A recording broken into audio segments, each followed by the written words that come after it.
Welcome everyone to the show. How's everyone doing? Happy Friday, happy Friday. I was feeling a bit under the weather earlier today, but I'm feeling better now.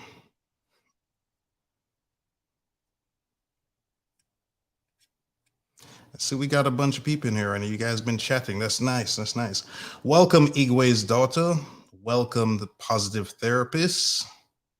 Hello, skincare do's and don'ts. Hello, Tamika as well.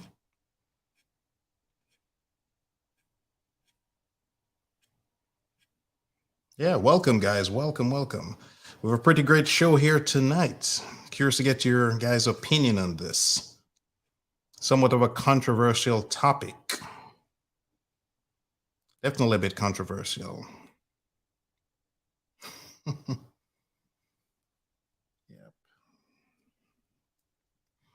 So, let's get into it. Did you guys know that in 1978, Heinz, that's the same Heinz for makers of ketchup, they bought Weight Watchers for $71 million? Bet you didn't know that. Or in 2006, that Nestle, maker of Hot Pockets, they bought Jenny Craig for $600 million. Same Nestle that now sells post-weight loss surgery drinks that you can drink from a straw. And of course, you guys know recently Weight Watchers changed their name to WW, kind of how Kentucky Fried Chicken changed their name years ago to KFC, right? Now, why did these companies do this? It's kind of a riddle. Now, in honor of the recent Batman movie, right? Let's see if you guys can figure out that riddle. You know, I'm going to tell you a story. And as a matter of fact, if anybody can figure out this riddle, I'll cash out them $20. Yep, I'll give you $20 if you can figure this out. Hell, I'll give you $50 if you can figure this out. If you can private chat me with your Cash App information and I'll give you that money. Guaranteed. But I don't think anybody's going to figure this out. But hey, I could be wrong. All right? Could be wrong. I'm going to give you some hints. Well, some hints. Just like the Riddler does in that movie, right? He always gives Batman hints, gives him a chance. You know, there's always a chance to solve that crime, right? Create that drama, that suspense, right? He doesn't just go out and commit the crime, right? Gives the cops a chance, gives Batman a chance. Yeah, so I'm going to give you guys some hints. First hint, right? All this stuff started, you know, Heinz buying Weight Watchers. They later sold them. It's when the obesity epidemic really started to take off, right? I know it's a global epidemic at this point, right? But I know in the US, you got 1 in 3 Americans are pre-diabetic. You know, 42% of people are obese. So it's gone up from 1 in 3, right? Being obese, that is. So, and that number keeps going up. Keeps going up. Here are some other hints, right? So some years ago, right, Philip Morris, they started promoting smoking as the individual's right to make up their own mind and take responsibility for their own actions, right? Or Purdue Pharma, the company behind Oxycontin, that drug responsible, like, you know, some problems with the whole opioid crisis, blame the troubles on addicts called reckless criminals, you know, out to control people. Or some oil companies, right? They started shifting their advertising away from talking about what they're doing for climate change, but instead promoting the idea of reducing your own, you know, your personal carbon footprint. What are you doing to solve the problem, right? Shifting that way, shifting the marketing away from themselves, right? Now, food manufacturers are engineering products that dominate grocery stores, right? They're everywhere. You can't not see them. This is a global thing. And these quick fast food restaurants that serve food that's so addictive, you know, it just holds you, that is really hampering your ability to avoid overeating, right? By some estimates, nearly 60% of the calories consumed come from ultra-processed food. Ultra-processed. So first we had processed food. Now we've gone to another level. We've gone to another level. Ultra processed food. So what the hell is ultra processed food? I, yeah. Researching this topic was quite fascinating, let me tell you. That's food designed to directly target the vulnerabilities of the brain, right? To exploit the way the brain processes pleasurable sensations. They deliver signal to the brain, the reward centers, right? That's so potent, so powerful, so fast that some neuroscientists believe it's addicted or as addictive as opioids or nicotine. Think about that for a second. Some neuroscientists think this stuff is as addictive as opioid or nicotine. Crazy, right? Maybe not so crazy. I remember many years ago, 60-minute story about sugar, right? And they hooked some guy up to, I think I've told this story before, the MRI machine, at least I know I have in previous shows. Run him through, and they dropped a single drop sewed on their tongue, and they're doing the brain scans. Wheeled him out, and they looked at both images. Both images mean the scan for this guy and the scan for like a drug addict. And the brain, the pleasure centers are lighting up just the same, right? Crazy, crazy. And then, in control studies, people do eat more of the foods they like, right? That's common sense though, right? But it would be great if we had a controlled study on this ultra processed stuff. That would be great. Fortunately, we have one. So this is your next clue. Right? From the good old NIH, one of the favorite places for me to source, the National Institutes of Health. Independent, world-renowned, super-duper scientists there, right? So they brought subjects into a lab for 4 weeks, controlled situation, right? You might have remembered that I said in the other show that this stuff is expensive, right? Because that other study was just 2 weeks. This one is 4 weeks, 1 month, one whole month, an entire month. Think about that for a second. 1 whole month. They fed them 2 diets, right? One was ultra processed and one was regular. Ultra processed one, like mac and cheese, things of that nature, right?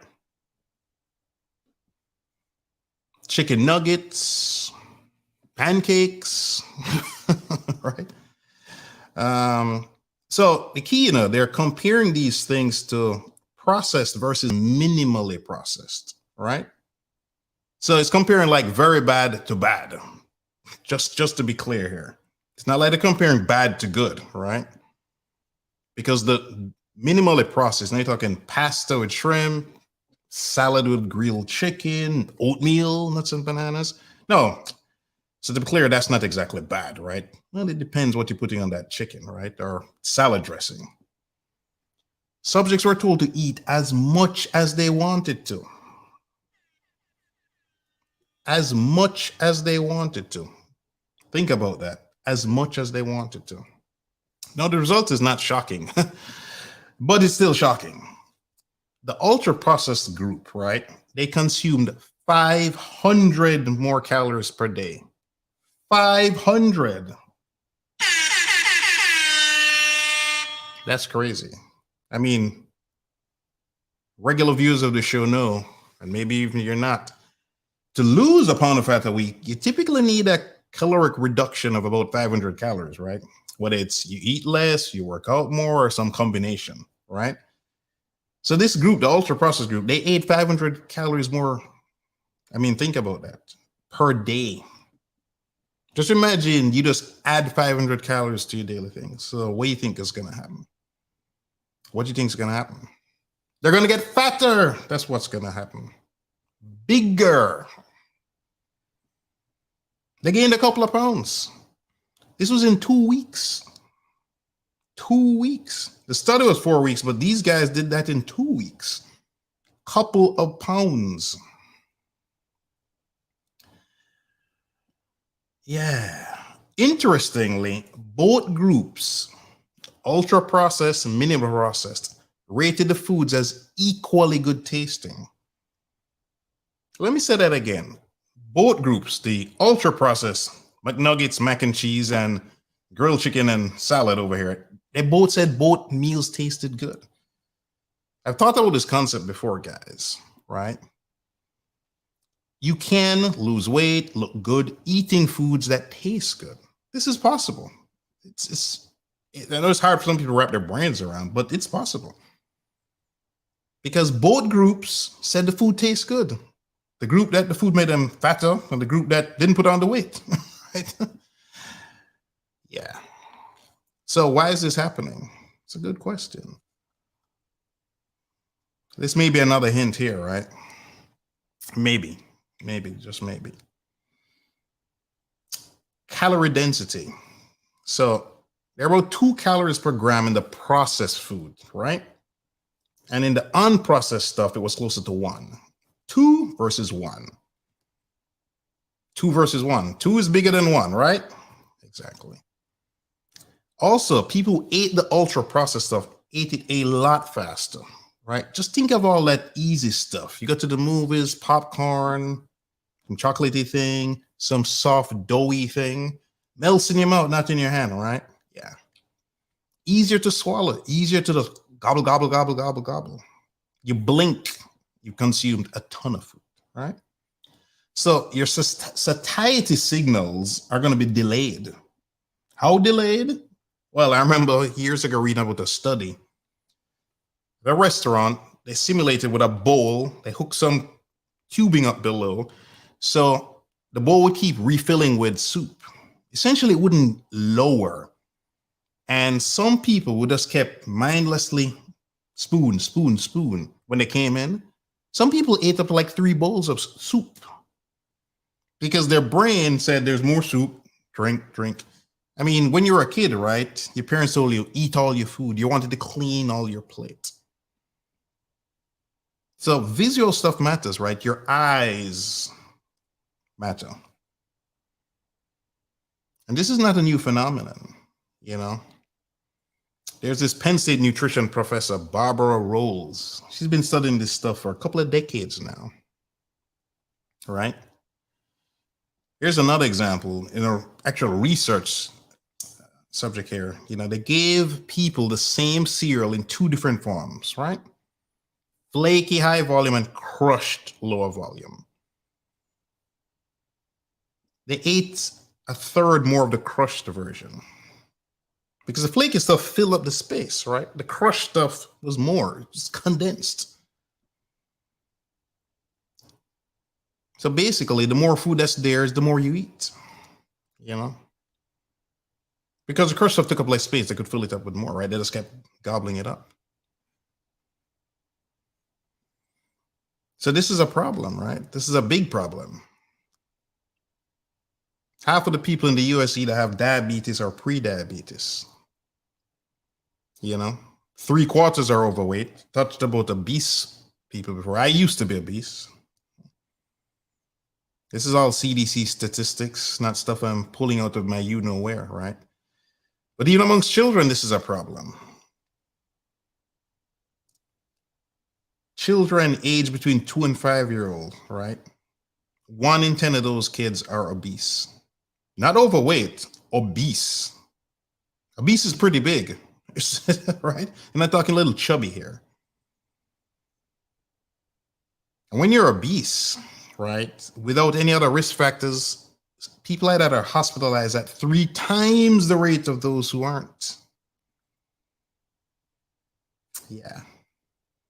And when you add it with some other problems like cardiovascular diseases, then the risk of hospitalization is like 6-fold, and the risk of death 12-fold. 12-fold.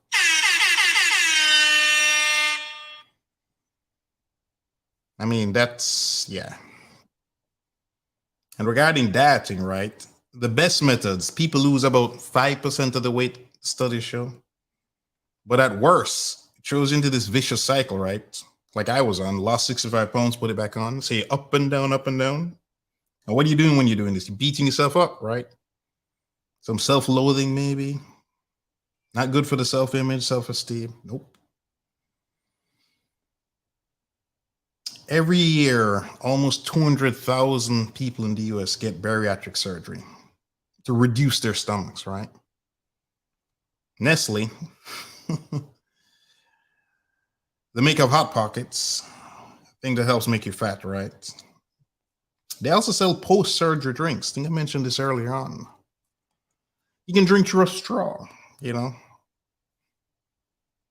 So now I'm curious. Have you guys figured out the riddle yet? Why did these companies do this? Have you figured it out? If you think you figured out the riddle, post a comment. Let me drop the link to actually get on the show too.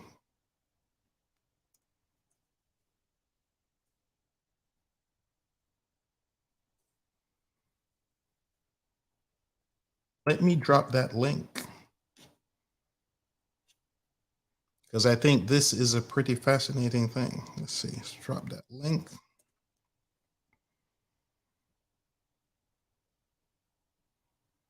So that's the link if you guys want to get on stage and chat. As usual, you don't have to cam up. If you're shy, camera shy, haven't had your hair done, need a haircut, what have you? I know some of you guys and ladies, you might need some time to prepare yourself, right? To pretty up yourself or what have you.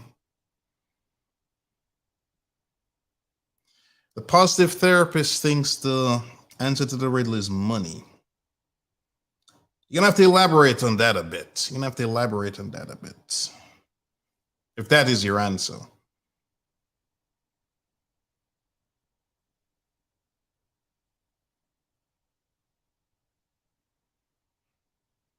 Anybody have an idea? What's the answer to this riddle?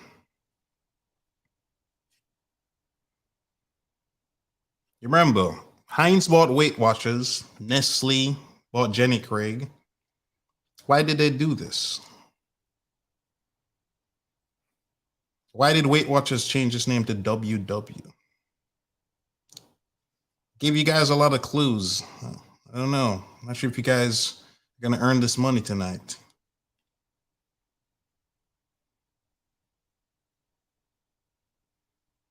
Haha, we have a winner. I guess I'm losing some money tonight. The positive therapist, the companies are making money on both ends. Yes. That is the answer. That is the answer. But you got to give me the answer to the Weight Watchers one too. Remember, there are two parts of this riddle. Because of optics. Can you elaborate on the optics positive therapist? See if you're gonna get everything tonight. You're gonna steal my money, or win my money rather, I should say.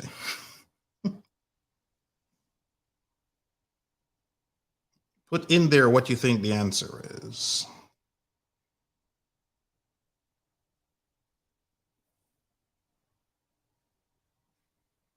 Perception. Okay. Can we elaborate a little further? I think you're on the right track, I'll tell you that much. Perception, the optics.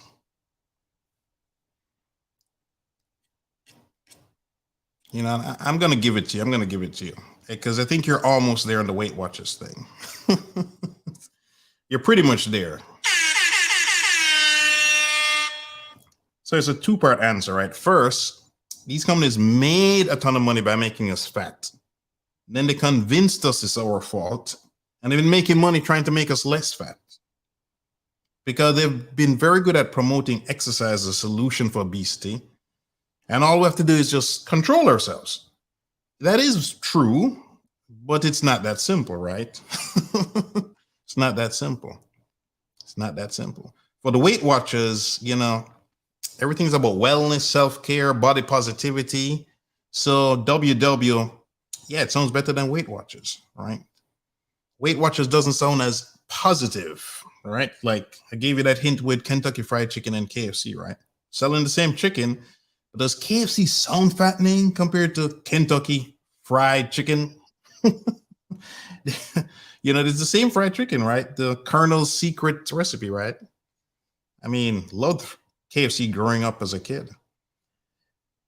Man, maybe I should make that to be a cheat meal tonight. Although the last time I tried it as a cheat meal, I was surprised. something was missing. It's like, I don't know, it just didn't taste as good, but I don't know. Tasted good, but I'm thinking, man, if I'm gonna burn all those calories, it's gotta taste great, you know? So here's a tip for you guys. When you're doing your cheat meals, at least make it taste great. If you're gonna eat bad stuff, let it taste great. Don't eat something that tastes good or worse, okay? Save those calories, man. It should be decadent, it should be delicious if you're gonna burn bad calories, right?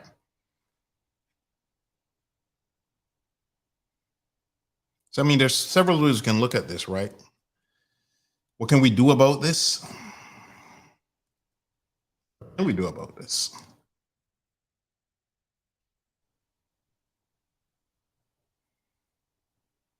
There's a lot of stuff going on here. There's a lot of stuff going on here. This is probably the most complicated show that we've done to date, to be honest.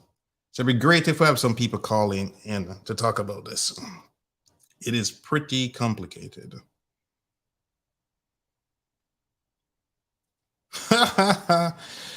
Tony with a good comment. Welcome, Tony. It's because I didn't get them from Jamaica. You're right. That's exactly what me was, I think. Say if me did get the KFC from Jamaica, I think them would have tasted right. Would have tasted good. Yeah, man. You're right. You're right. You're right. No, I agree. I agree. I agree. I agree. Tamika with sushi is my cheat meal tonight. Yeah. I mean, if you love the sushi, yeah, you know, that would be a good cheat meal. As a matter of fact, my second coach, first time we did a cheat meal, that's what he told me to do. Is like have a flight to sushi. I'm like, what the hell is a flight? And he was, Brian, you're making this too complicated. Just eat a lot of sushi and enjoy yourself. I'm like, okay, okay. Like I said, there's so many ways to look at this. I'm not sure. Let's see what you guys are thinking. Is it really the food company's fault? Is it our fault? Or is it both of our faults, right? Because the studies are pretty clear. And to be honest, I was a bit surprised by that. I was a bit surprised by that. How powerful some of these things are. Not fully surprised, but yeah. That study was eye-opening, the NIH study, right? The controlled study. That's the key thing. It was controlled. It's not one of those studies where they ask you, hey, Kirk, what did you eat yesterday? Or hey, Tamika, what did you eat? And Tamika forgets that she ate the sushi or she fudges it, right? No, it was controlled. They knew exactly what your ass was eating. Right? Yeah.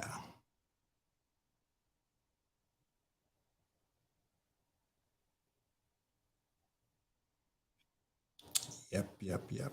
And what can we do about this? Because say it's so complicated, right? It is so complicated, very complicated.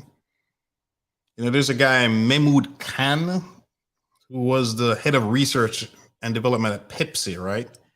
He's saying that, yeah, it would be great if we make something that's more nutritious, etc. Because he agrees part of the problem, the obesity problem, is the ultra processed food. But he also said that, yeah, you know, part of it is our fault as well, right? You got to move more. As we discussed before, your grandparents moved a hell of a lot more than you did, right? Most of us had grandparents who were slim and they weren't going to a gym. And when our grandmothers had kids or had our parents, they were smaller, basically. You know, the problem is that when you do the studies and give people options, they almost always pick the tastier option, right? They're not willing to compromise on taste for health. You know, my poor health didn't motivate me to lose weight, for example. It rarely does for most people. So he was even asked, can you think of a single time, right, that a product was formulated specifically to be more nutritious or healthful and was a market success? He paused, that pregnant pause, and he said, no, I cannot. The man said, me no know no product that they make to be nutritious and taste good that the consumer then buy. So you know what company is gonna do? They're gonna make what sell. They're gonna make what sell. Hot Pockets. They're gonna sell more than the healthy stuff. It is what it is, right? It is what it is. because we have this crazy dynamic, right? Processed food, it's kind of what we eat, right? We've been processing food since humans have been around, right? Simple processing food, doing it for centuries, thousands of years, right?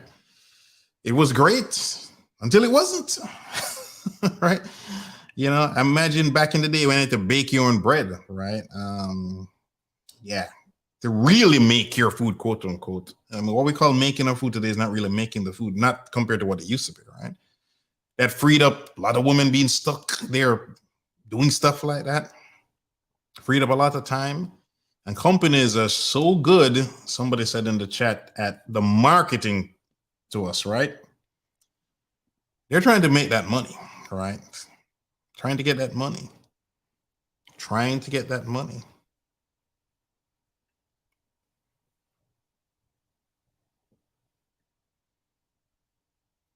Positive therapist, that's a tricky question. It's like taking a child into the candy store and telling them they can't have any. Yes, that's a great point. That's a great point. That's a great point.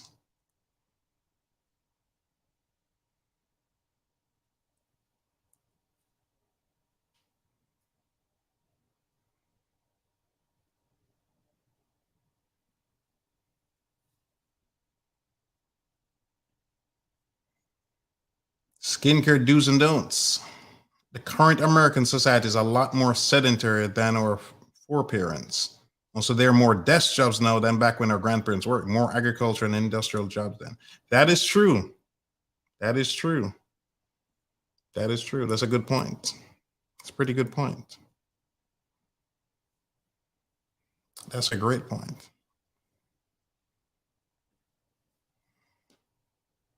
Yes, XYZ. I rarely see old obese people. Most die middle aged. That is true. That is true. Think about when's the last time, if ever, in your life you've seen an obese, very old person? Think about that. Think hard. You might think you've seen one, but I'm not talking like a 50-year-old. I'm talking like an 80, 90-year-old.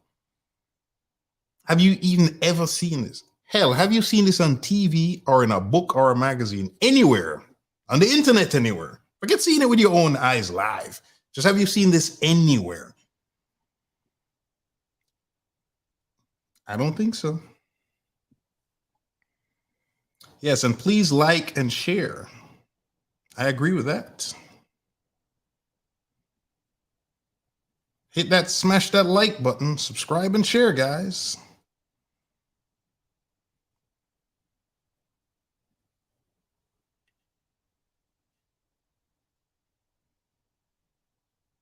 Yeah.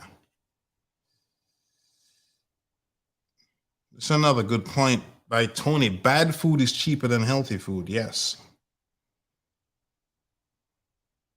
I was surprised the other day, I mentioned this in another show when I left the gym at 11 something, it closed, and Whole Foods was already closed. And I went to Walmart. I was going to have a cheat meal, some cookies, and it was like $1.99 for a box of cookies. This big thing of raisins. Was that like $1.99 too, or $2.99? I like my oatmeal raisin cookies. I wanted extra raisins. And there was another cookie, nice one that was like $2.99 or $3.99 again for a big box. Yeah, you can get a lot of that stuff very affordably. Right. Yeah.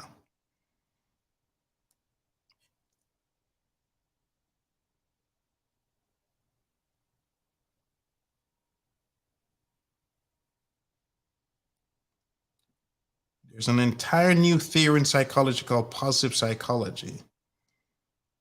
You should call in positive therapist and elaborate on that, maybe. uh,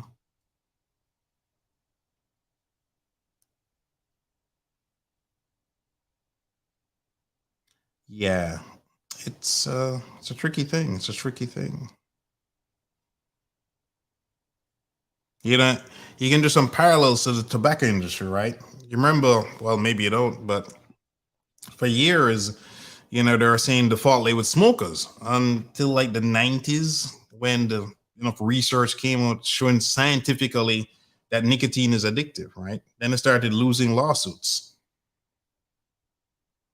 Juries stopped believing that smoking was entirely a matter of personal responsibility. So who knows? Could we see that in the future, right? Because I think, what I said, where there's smoke, there's fire. We're starting to see more smoke, right? More smoke. And like I said, lobbyists, lawmakers are starting to get into that as well, too. Starting to noticing that.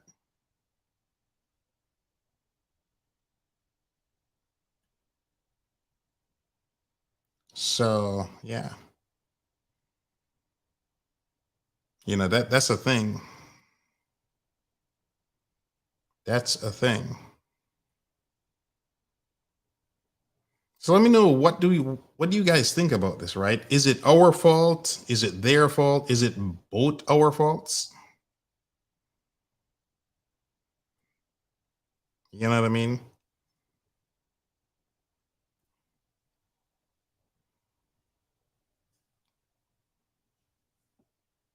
Because that's the question there. I finally heard that boop. Getting better at picking that stuff up. So, welcome to the show, Positive Therapist. Hey, how are you? I'm great. Happy Friday. Happy Friday to you as well. Happy Friday to you as well. So So, sorry. oh, no, you go ahead. The floor is yours. So the positive psychology, the premise behind it is that you want to focus on what makes life worth living. Okay. So you're focusing on positive experiences like happiness, joy, inspiration, things that you love, positive states of mind and traits like gratitude, practicing resilience, compassion, and applying these as principles within yourself. So these marketers are Mm-hmm. basically using these same tools in their advertisements, the way that they're wording things, because Mm-hmm. most of these companies either have a clinical psychologist or someone in the field of psychology working for them. And I know you mentioned the gastric bypass. I have a ton of Yeah. friends who work with those surgeons, and all of Okay. those people have to do a psychological assessment before they are allowed to have surgery. You have Okay. to be mentally competent. Okay. But I don't know if they refer them out for Mm-hmm. therapy afterwards, Okay. because losing weight like that is very dramatic. And you have people who have, let's say, if we take, for example, someone who's been fat all their life or obese all Mm-hmm. their life and they lose 150 pounds. I've heard stories where people have gotten divorced because now the wife or the husband is getting attention that they never received before, Okay. and their entire state of mind has changed. So all of these things, though, come down to human behavior. And there are people who are studying the things that we like and why we like them. Okay. Okay. Yeah. Great point. Great point. So XYZ, then if you can afford a healthy food, do you even want it? Oh well, I'm skipping ahead here. That actually is a matter of accessibility. Can you afford healthy food? Is the healthy food even available in your area? That's a great point. Sometimes you have these food deserts, right? That are some of our own communities filled with minorities. Can you afford healthy food? Yeah, that's a thing. That's a thing. And then to the point, do you even want it? Which is what that gentleman, the former R&D guy at Pepsi, was saying. Doesn't know of a single such nutritious product that was a success, marketing success.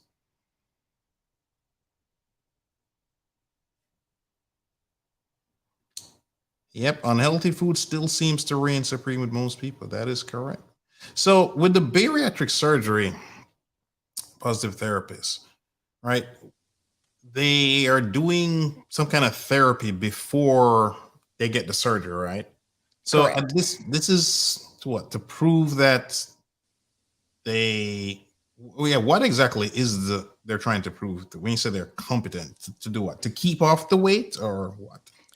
To handle the challenges of losing weight dramatically. Okay. Because such an overnight shock. You're right. Okay, I see what you're saying. I see what you're saying. It's almost like Captain America movie when he goes into that chamber and he pops out. Yes, that's a great Yeah, visual. Yes, yeah. definitely. He goes in there as a puny looking guy, then he pops up all muscular and everything. Yes, that would definitely dramatically be a mind shift, so to speak. Yeah, yeah. And then something else to think about, the focus on mental health has only come to where it is today, in my personal opinion, is because we're in the pandemic. Even though people aren't wearing their masks, we are technically still living in the pandemic. And Right. so you have so many people who are depressed now than ever before. So now there's a bigger push for mental health. Mm-hmm. So prior to, there wasn't. So I'm not sure if that's why those surgeons, those plastic surgeons, weren't offering anything after. Okay. Doesn't mean that that's why. I'm just assuming so. Mm-hmm. Okay. But Yeah, because typically, oh, sorry. oh no, that's fine. I was just gonna say, yeah, clearly the mental aspect is critical, right? Even before we got into this thing about whether this stuff is addictive or not, although it appears to be. It's like the gentleman who interviewed the other night, the world famous celebrity trainer was saying, yeah, you do have to have this mental aspect, some kind of mental discipline, or as I have talked about before, little steps, whether it's putting your running shoes by the door. Maybe even if you don't run, you slowly but surely get in there. Maybe the next day you wear them, you go for a walk, or you drive to the gym. You don't go into the gym, but you just drive there. You're slowly getting there, so to speak, right? Yes. And another thing with doing the evaluation, it gives the plastic surgeon a gauge on their readiness to do it, their openness to change their behaviors, their emotional factors attached Mm-hmm. to food, and how they're going to be able to cope and Okay. adjust with life after surgery. Okay. Got a super chat from Igwe's daughter here. Thanks for the super chat. Tamika wants you to dispel or approve a food myth. She wanted to know if spicy food and coffee speeds up metabolism. Yeah, there's studies that show that caffeine specifically, which is obviously in coffee, that does help with fat metabolism. Yeah, it does. It helps with you burning fat for sure. It definitely does. A matter of fact, at one point in time, caffeine was banned by the International Olympic Committee. It's effective for many things, right? Delayed fatigue. You can work out harder, work out longer. And I like to say it's within 30 minutes of like say cardio exercise. It's good. So for example, if you like to do fasted cardio, drinking a cup of coffee before is pretty good. It's not an accident. Most weight loss products have caffeine in them. So that's not mumbo jumbo science, that's real science. And spicy food like hot cayenne pepper can do things as well. But a bit fuzzy. I don't remember off the top of my head how much research is on that, to be honest. The caffeine, there's no doubt about that one. But cayenne pepper, Cayenne, might be something as well. And we can help improve blood flow, again, an exercise benefit. So, in a nutshell, if anything helps you work out harder or work out longer, you could argue that it helps with burning fat, right? And caffeine also is an appetite suppressant as well. So, can help you. The ironic thing with caffeine and many of these other products that legitimately help you lose weight, burn fat, is that they work better on people who are already lean. I know it's like adding insult to injury, right? So you got the obese person, an overweight person, and a lean person.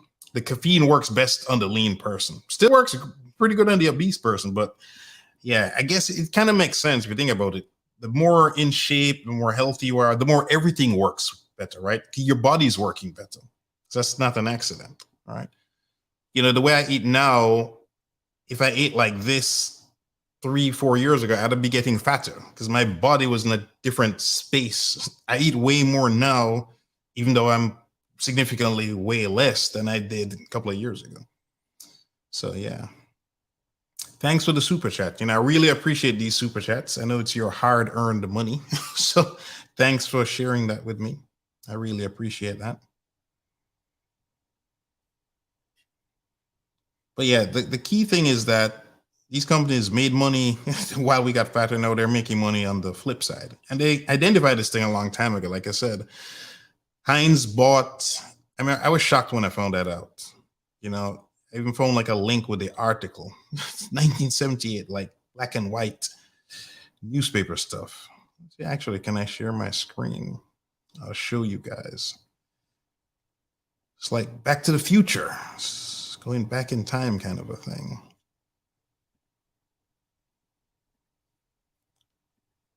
Haven't seen this kind of stuff in a long time.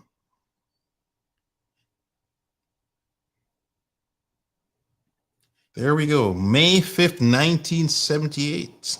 Heinz to buy Weight Watchers for $71 million. Weight Watchers was started by a lady. I did not know that either. Yeah. I was surprised by that. Surprised by that. If anyone else wants to call into the show, there is the link. Don't be shy.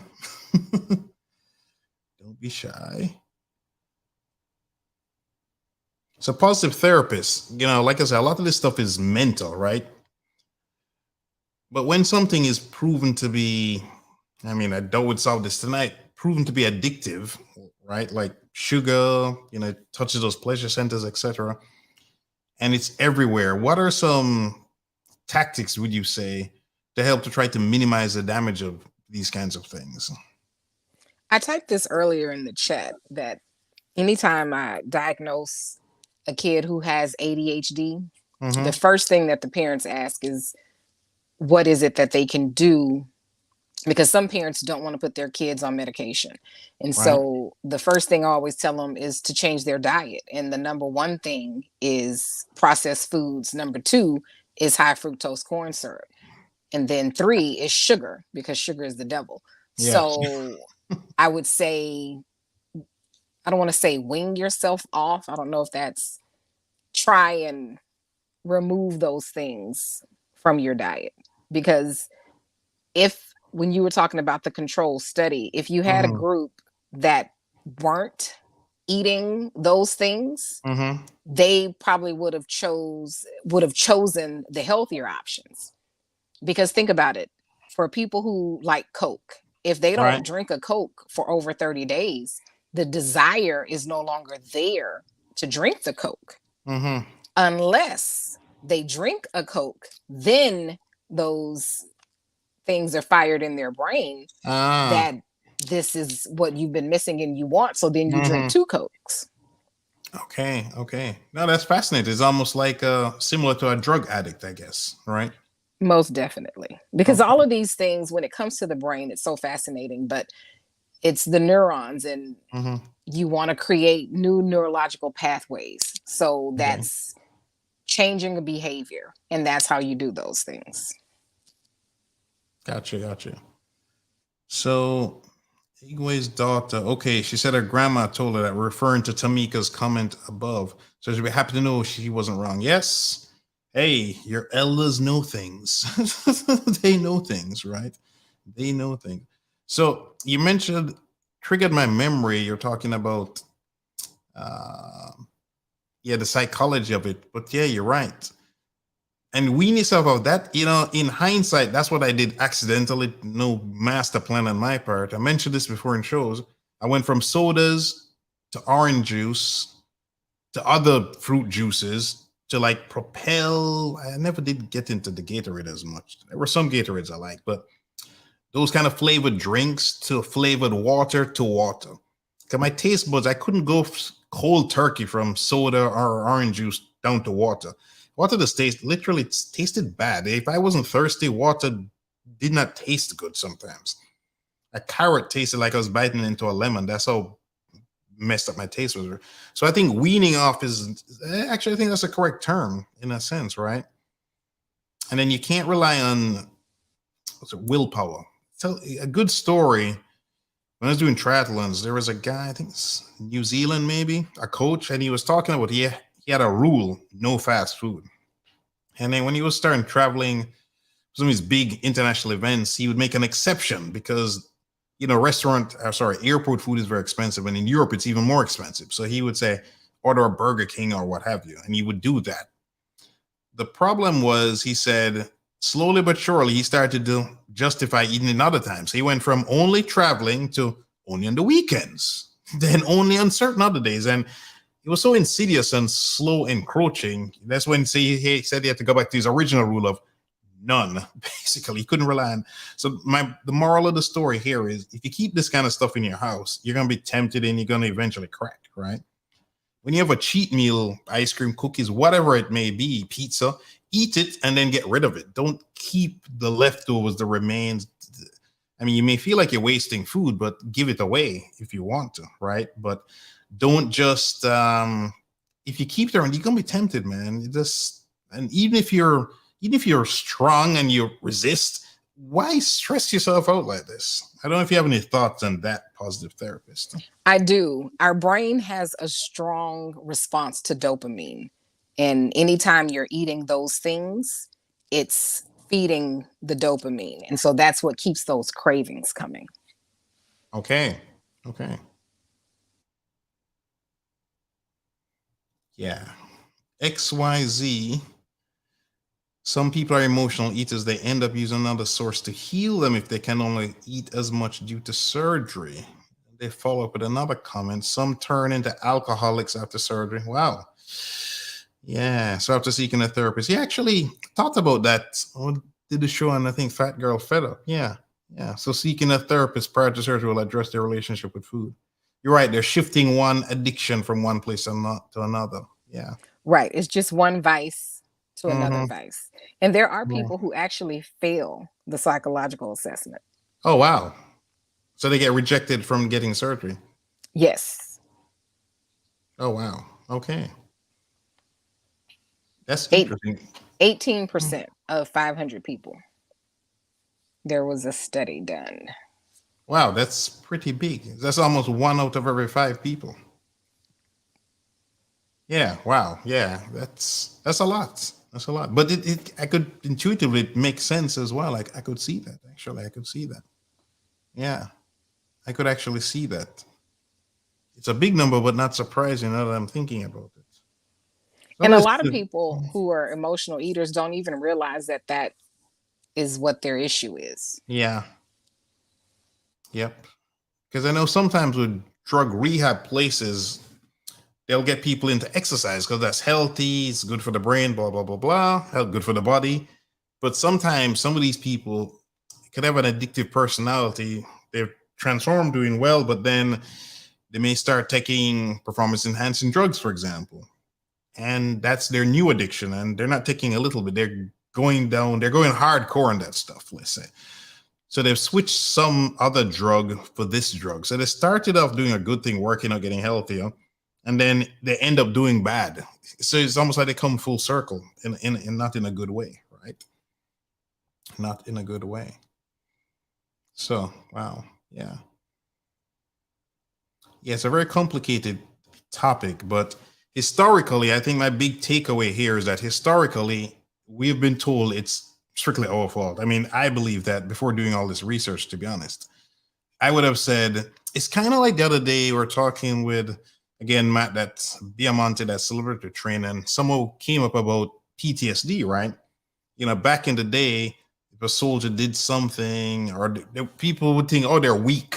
We're talking about mental health, senior therapy, where nowadays it's less stigmatized, right? If you need to see a therapy, or PTSD is not stigmatized, where some decades ago, say, he's a coward, right? He doesn't want to fight. No, he's legitimately suffering.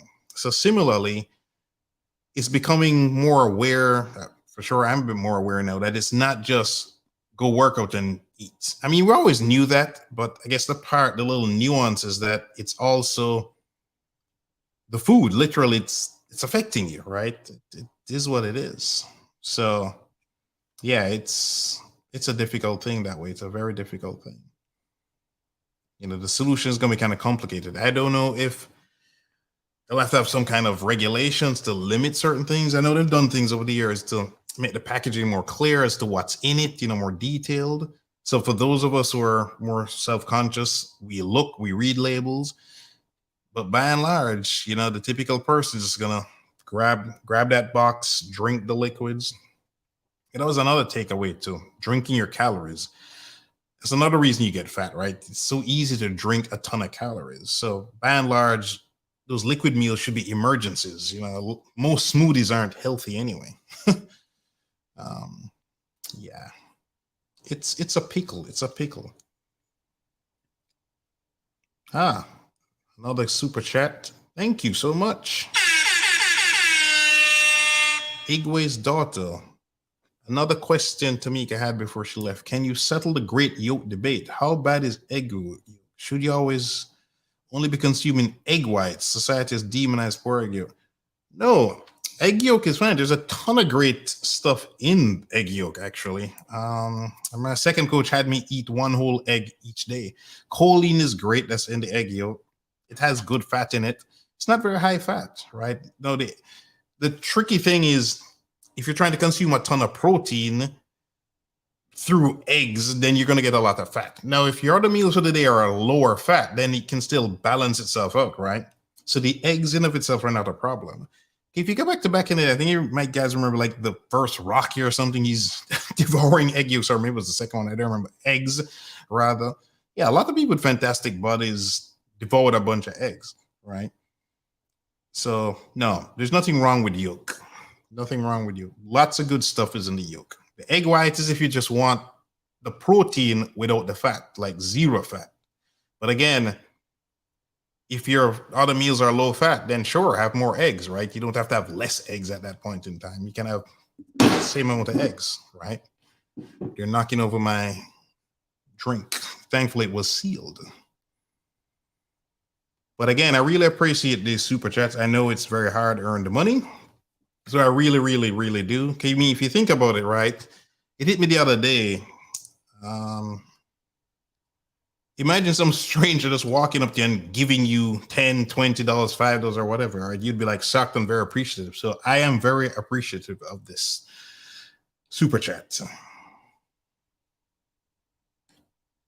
Let's see, lutein 2 for eye health. Yes, lutein is good for eye health. It is.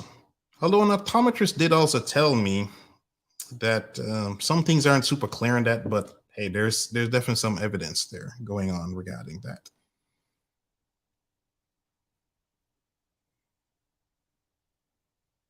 Yeah, but this is one of those topics where I feel as if there's no clear solution, unlike my other shows. Do this, don't do that. It's it's more complicated, but I think the more that you're consciously aware that these food items are having this effect on you, the more you can adjust.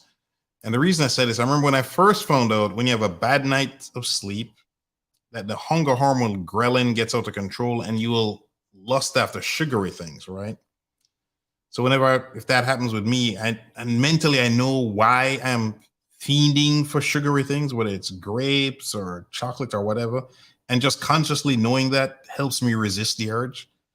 So perhaps if you know now, I'm hoping that if some of these things are addictive, right, you will, you can better resist, let's say. And again, don't keep it in your house, right? It's when you're fiending for that food, it's not a figment of your imagination, right? Those things are designed to be they're designed to be addictive. They're designed to be addictive, as we've spoken about tonight. So I'm going to give you guys a last call up. I'll put the link before we wrap things up. Let's see. The last Tamika gem from her granny. She wanted to know if anything she ate before bed will just end up where she doesn't want it. The answer is no and yes. No and yes, no and yes. So before bed, say 45 minutes an hour, if you have a protein meal, would say veggies or just a protein meal, protein and fat, that is fine. Why is that fine? It increases muscle protein synthesis. What does this mean? It increases your muscle building. Again, if you're a lady, you're not going to get big and bulky. If you're a dude, you probably want more muscles or to help maintain the muscles. But if you think about it, when your body's sleeping, it needs the raw material to repair itself. That's why in the morning when you eat breakfast, it's called breakfast. It's called breaking your fast, right? So you're giving the body that. Now, if you're going to eat carbs before bed, optimally, it's like 2 to 3 hours before. And this also makes a difference with working out, right? Like on days I don't work out, if I ate a decent medium-sized carb meal an hour before bed, my ring, this ring I wear, man, this Oura ring, I got to do a show on this thing. Stuff is great. It's just the best sleep tracking device in the world that you wearable anyway. You know, NBA uses it, other pro athletes have used it. Anyway, it will tell me in the morning, it will say my heart rate was elevated or body temperature, or it took longer for this to happen or that to happen. Did you by any chance eat a very rich meal last night? And I'll be like, wow. Now, if I work out that evening, that day, that morning, whatever, and I eat that same big meal or a bigger meal an hour before bed, the ring, it doesn't tell me anything in the morning. It does not say anything. So that's another thing factoring. If you're sedentary that day, definitely do not eat that big meal because it messes with your sleep. You definitely got to do a show on sleep. If your sleep sucks, you can't lose weight. If your sleep sucks, you'll also get fat, right? It is what it is. It is what it is. Oh, wow. Shout out to the positive therapist with a super duper big super chat. Thank you so much. I really, really appreciate this. Thank you so much. I guess you're now officially the sponsor of the show. I guess this is a new thing I'm starting now. Biggest super chat for the day becomes the sponsor of the show. Yes.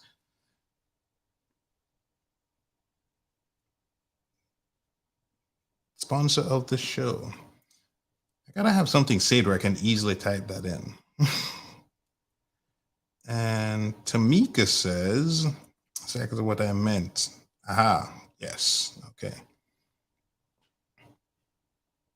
Oh, right. I'm assuming the places where you don't want them are stomach, face, etc. Yes. Yeah, you know, yeah, that's the problem, right? The fat tends to want to go where we don't want them, right? Especially after you've had any kind of like surgical procedure, you definitely want to be mindful and careful of that sort of thing, right? Because your body isn't stupid. If you've had fat removed, your body's like, where's our fat? What if somebody stole this stuff? Let's get some of that back.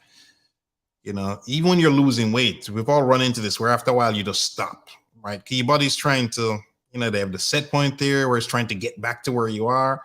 So you have to fight through that. And yeah, if you throw in bad things late at night, then yeah, you're kind of shafting yourself, right? So again, protein before bed is good. Protein and fat. For example, chicken, an egg, back to that egg, the complete egg. As a matter of fact, if you wake up in the middle of the night, I don't remember why this occurs. If you eat some protein and fat, it can help you get back to sleep. That's the times when you wake up and you're wide awake, you just can't go back to sleep. One of the tactics you can use is to eat a protein and fat meal. No carbs at that point in time. Right? So, yeah.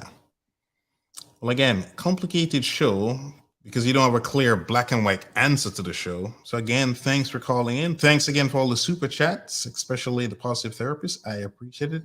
And Igwe's daughter as well. Thank you so much. I really, really appreciate this. And hopefully just knowing, being mentally aware of what these things are doing to us, it can help you be better prepared to resist. You know, because when something is doing something to you and you're not aware of it, then there's less you can do, right? No, what's that phrase again? No more to do better. How does that phrase go again? Does anybody remember that phrase? No more to do better or something of that lines? I can't remember that now. Drawing a blank. Like I said, I wasn't feeling great earlier today. Brain is definitely not as sharp. Feel better now, but yeah. Here's another comment. I think the key for those who are overweight is first acknowledging it, then making the necessary steps to change. Yes. Yep, you do have to acknowledge the problem. Here we go. Thank you. When you know better, you do better. That was the phrase. Thanks. Yeah, so when you know better, you do better, right? It's it's a good way to sum up the show with that phrase. When you know better, you do better. Thanks. Yes, everybody's chiming in. Yep, that is it. Thanks. And so did skincare do's and don'ts. Yeah, thanks. That is the key. When you know better, you do better. Or at least you got a chance at any rate. So again, good show. Blame isn't a motivating factor.